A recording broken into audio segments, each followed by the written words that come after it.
Hey there, and welcome to College is Fine, Everything's Fine, the podcast that helps you keep your head above campus chaos without losing your sense of self or your sense of humor. I'm Dr. Sarah Olivo. And I'm Dr. Liz Seidler. We're clinical psychologists who help students navigate everything from friendship drama and academic pressure to figuring out who they are when nobody and everybody is watching. We take real stories from college life and turn them into simple, science-backed tips you can actually use. No fluff, just what works. Think of it as your mental health toolkit for thriving, not just surviving college life. All right, Sarah, you ready? Yep, I'm ready. Let's get into it.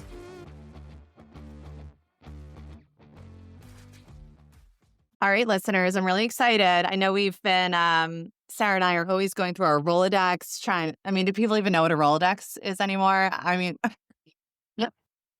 Oh, no, I'm always going through my contacts, thinking about who is amazing, funny, and intelligent and has something really interesting to say from my past. And I'm really excited today because a colleague of someone who I trained with at Montefiore in the Bronx is here today. And we are going to talk about a topic that we've been wanting to talk about, which is OCD. You know, every single person I think I see thinks they have it. And I think we could learn a little bit more about it. And I want you to meet John. So John, introduce yourself. Tell the listeners who you are. Where are you? What are you doing? Yeah, I'm John Guerry, and I am in private practice just outside of Philadelphia on the main line. And we're in a group called Harbor. In addition to kind of our love of working with people of anxiety and OCD and kind of related issues like that, we also share a love of very long, cumbersome acronyms. So the home for anxiety, repetitive behaviors, OCD, and related disorders. So here we are.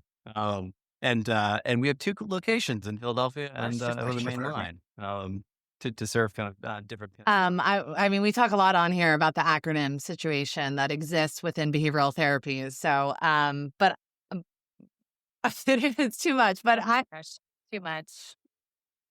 Too much or not enough, depending on who you ask, because we keep on making psychologists love their acronym. All right, well, look at that. Right within the acronym of where you work is OCD.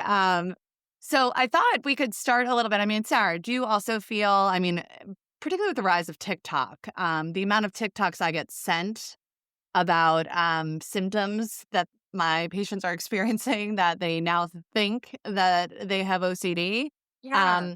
It is definitely a diagnosis that I hear more about and questions about. And also it's in the vernacular, right? It's colloquially kind of used.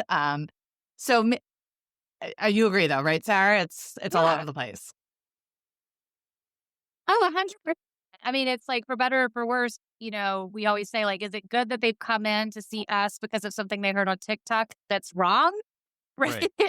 Anyway, we can go more into that, but I also think so many people, it's the thing I get asked the most about, that almost 99% of the time, the answer is no, you know, without doing too much of obviously like a diagnosis, like, no, that's the typical thing. That's not OCD, or this is kind of within the normal range of behaviors. But I think it's fascinating to people.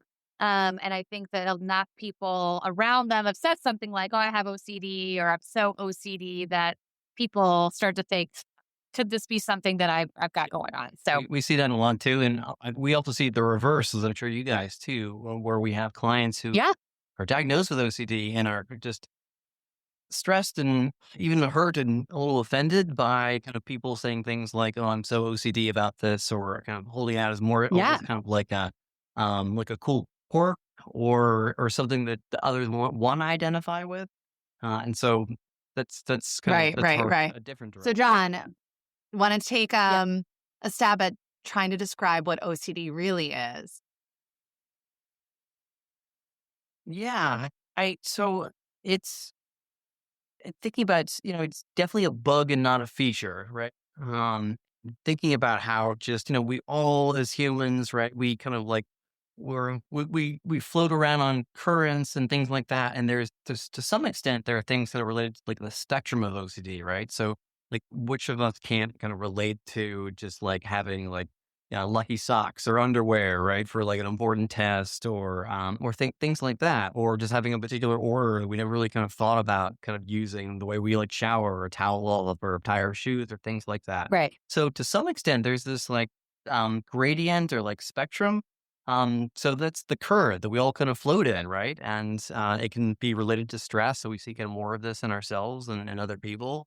But then once it becomes OCD, it really is kind of more like the whirlpool, like um, that is a completely different experience, right? Where people just get locked into these terrible kind of cycles of having these like repeated, intrusive, like unwanted, right? Like thoughts and worries, images, pictures in your mind, impulses or urges, like over and over again, popping in their head over and over again, and make them really, really upset, like scared, uncomfortable, things like that. And I'm sure we all know the classic examples of this. I can give some too. It's helpful, but then the compulsion come along, and people do that not because they're crazy, but because it works, right? Nothing works better in terms of like immediate kind of relief or symptom reduction in the short term than engaging in a compulsion, right?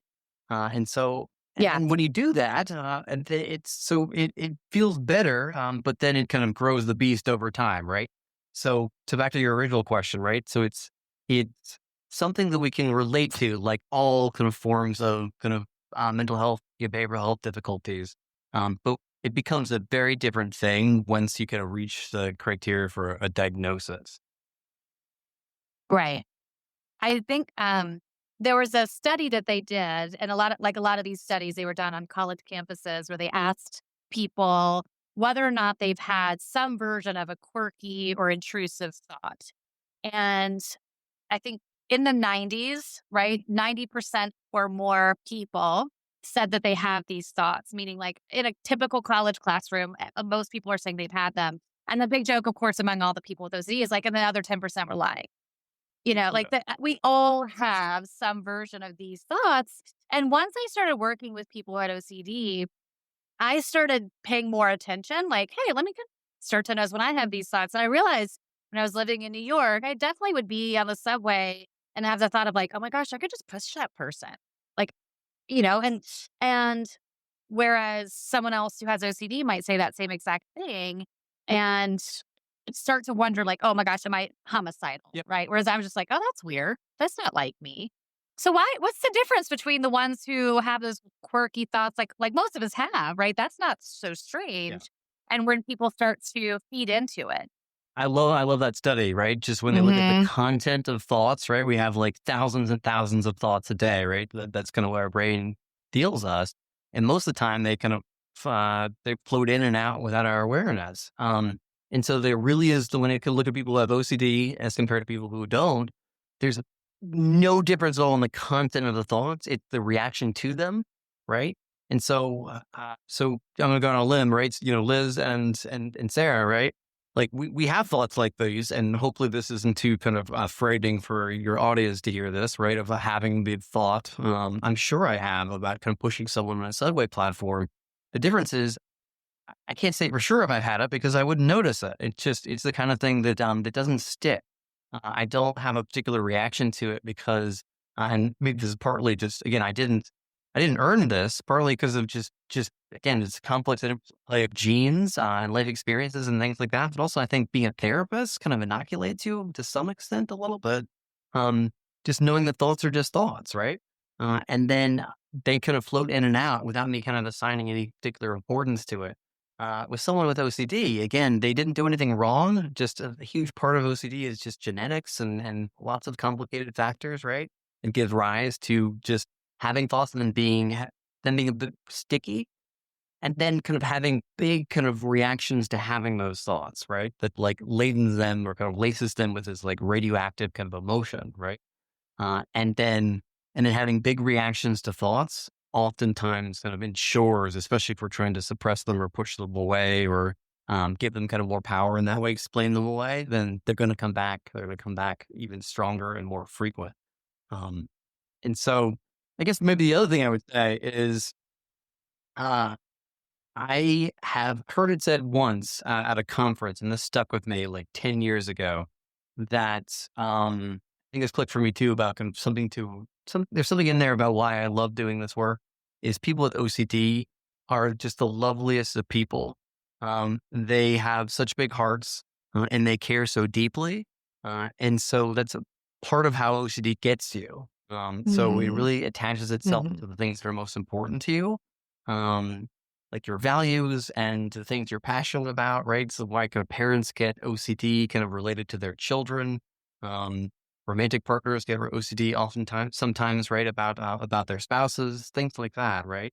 And so when we have thoughts that are unwanted and we don't like them, they don't feel like they are represent us as a person, then this sets the stage for us to have big reactions to the having of those thoughts, right? And again, can lead us to push us away pretty. Yeah, I think when you were talking about that, John, I was thinking about a reaction amongst peers, how peers kind of in college might not really understand how difficult OCD symptoms are while navigating the college experience. And a patient of mine has a lot of worries about morality, like, am I a good person? And worries about, shouting things that are inappropriate that would not be in line with their values, right? Um, and she was telling me, like, the reaction from her friends has been like, that's like so irrational. Like, you would never do that. Like, we know who you are as a person, right? Like, there's this almost like oversimplification from people that you can kind of just talk. And of course, my patient's like, yeah, I know rationally, I really don't think I would do that. But there's some evidence of doubt, I guess, perhaps that she could at some point. Um, so maybe you could speak a little bit about like, what are some common reactions that or difficulties that people who do have OCD, like how the environment maybe responds to them or reacts to them? Yeah, and I think this gets down to just how, again, it's a good thing that we as humans can relate to the experience of other humans. On the other hand, we can never live in each other's bodies, right? And then and again, I think just when you when you're just in on social media or kind of elsewhere, right? Just the normalization of OCD, as we kind of talked about a little bit earlier in this podcast, that can kind of backfire and be a little bit invalidating of a person's experience of what it's like to just truly have OCD. Um, as we kind of talked about a little bit before, like true OCD takes up so much bandwidth, right? So much brain power. People are just assailed, kind of, inundated all day long with these kind of unwanted kind of fears that often take the form of like, what if, and they can't be reasoned with. So then we have lots Hmm. of yes, but reactions. And then people again get stuck in these cycles of just trying to manage it desperately with the compulsions, which then completes that circuit in your brain. It tells you the only way to feel better about that thing is to do that compulsion, right? But kind of back to your question, Liz.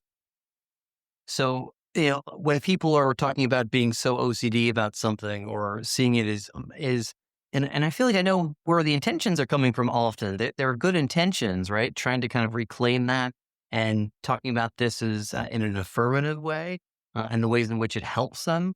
Um, Really, it's just a completely different in terms of function and form when we're talking about true OCD. So, for example, Wha curious what you guys think. Oftentimes when I feel like people are talking about, "Oh, I'm so OCD about this," they're being self-deprecating, but they also might be talking about, Hmm. a positive-ish personality trait that they feel pretty good about, but being, like, very organized Yeah.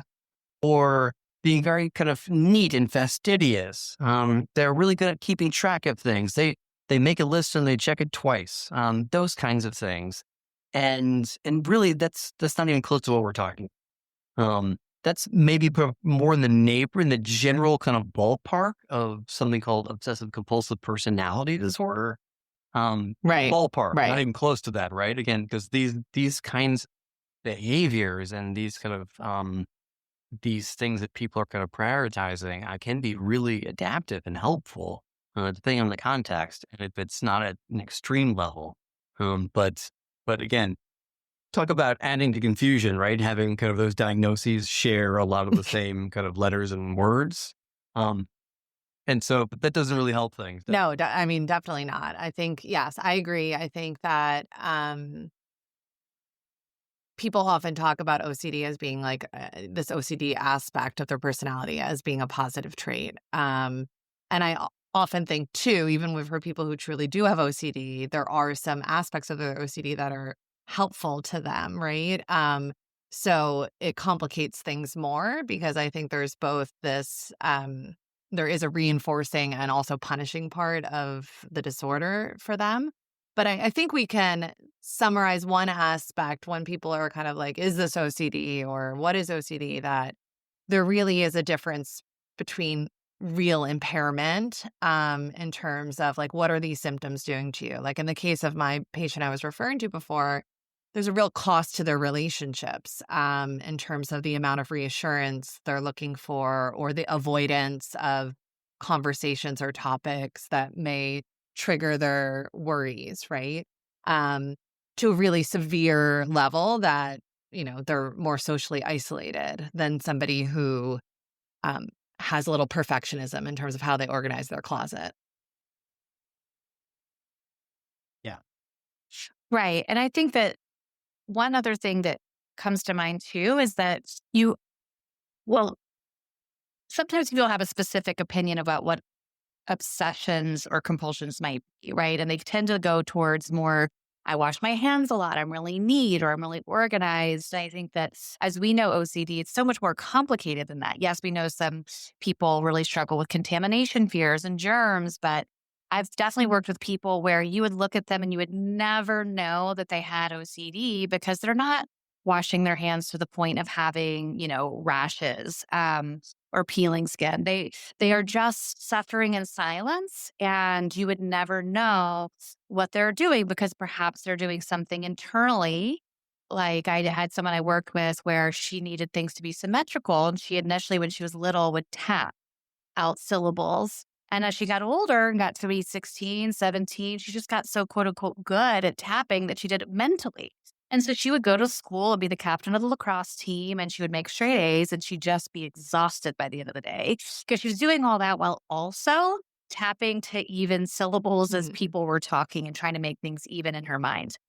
So I was just curious about that. If you hear that a bunch too, like what are some ways that it might be not so much behind closed doors or hidden, but some secret or more surprising things about OCD that people might realize. Someone might not look like they're suffering, but they still could really be struggling. Yeah, that's such a great point. It really is like so many forms of anxiety, right? And OCD, of course, is a close cousin and ultimately anxiety component. Just this suffering in silence feature of it is just kind of the insult to injury, right?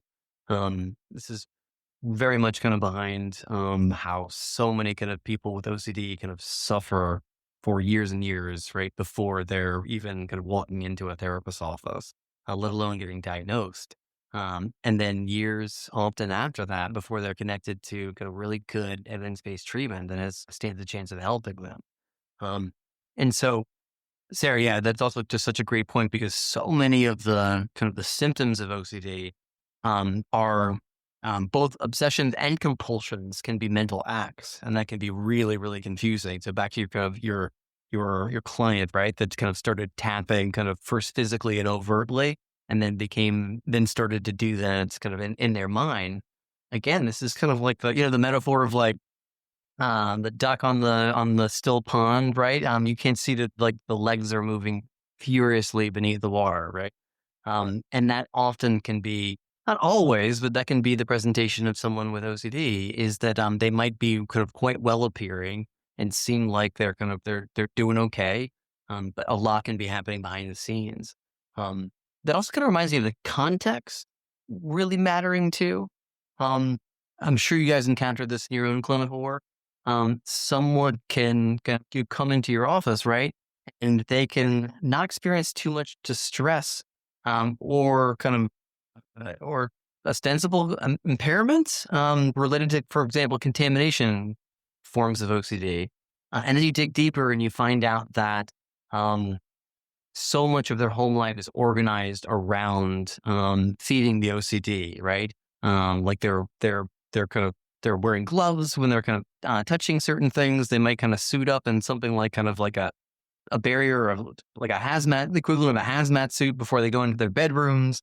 And this happens so much, right? In relationships, again, OCD often kind of like gets people in the areas where it matters most to them, like their relationships. And then if you're a kid, then parents will do everything they can to help their kid be left to stress and get through the day. And that unfortunately can mean feeding the OCD. So it grows to the point where it's again, they can be functional, but their life is organized Right. around OCD's rules, right? I was going to say, John, and I think that's why this transition period to young adulthood and college, at least I've tended to see like a rise in symptoms because they're no longer in an environment where it's working for their OCD. And now there's a lot of variables that are not within their control that it makes sense that it can kind of exacerbate the OCD symptoms. Yes, and when we the curious, I'm sure this has come up in past episodes, right? So you know, we're calling the college mental health crisis, right? Which is very, very complicated, of course, right? And I'm sure you guys have delved into that quite a bit. But just the idea, right, of a young adult who has worked so hard, not just academically, but just in terms of their adjustment, right? Resilience, kind of fortitude to do what it takes to be able to get into college once they get to college, right? So that's a version of how emerging adults are really kind of suffering when the context changes pretty dramatically because a lot of the systems they had in place that was trying to in the service of helping them, right, but actually was really kind of in the end doing someone a disservice by making it harder for them to function without those accommodations. And so different geographic location, away from family, right? Dorm rooms, sharing kind of with a roommate, Hmm. food, you name it. So many things are different. And then that can really send a lot of people into a tailspin. So we've talked about a few themes that can come up. Okay. So we've said the contamination can come up. Liz, you mentioned some of the what we think of as like scrupulosity or morality and worrying about not having a certain, for instance, are they being religious enough? Are they, it's kind of sort of that moral code scrupulosity piece. We've talked a little bit about some of the symmetry or tapping. Maybe we could just do a quick, almost like round robin or like, what are some other themes that tend to pop up so that people can say, oh, okay, like that's, start to notice it or feel like they understand a little bit more other things besides the kind of common contamination slash neat, quote unquote, neat freak type things. Right, right. Yeah, and that's often the kind of the prototype of OCD that a lot of people think of. But even that, as I know you guys know, there is Hmm. so much variability in terms of kind of what contamination related OCD looks like. Um, you guys have maybe talked about this in other podcasts, but I know you guys know this. The two basic flavors of OCD, and not to make light of OCD, right? Because we're trying really hard during this whole episode not to make light of it, but it's horror OCD. That is to say that OCD starts to whisper and then will talk loudly and then will reach the decibel level of screaming, right? That something bad is going to happen unless kind of something is done, right? So the classic form of that related to contamination might be I'm going to get contaminated by germs and I'm going to get sick. I'm going to get other people sick. That's going to lead me to be responsible for maybe I have kind of a brother Hmm. who's immunocompromised or know people at school who are kind of especially susceptible to illness. And I just can't imagine having it on my conscience to not do absolutely everything I can to take safeguards, right? To protect kind of myself, right? And others from the possibility of contamination by germs and getting sick, right? Um, so that's kind of an example of harm related OCD. And then there's just so or just right OCD, which is in many ways a trickier form of OCD. If it's helpful, we can get back to that one. But just so or just right OCD is I don't know why things have to be this Hmm. way.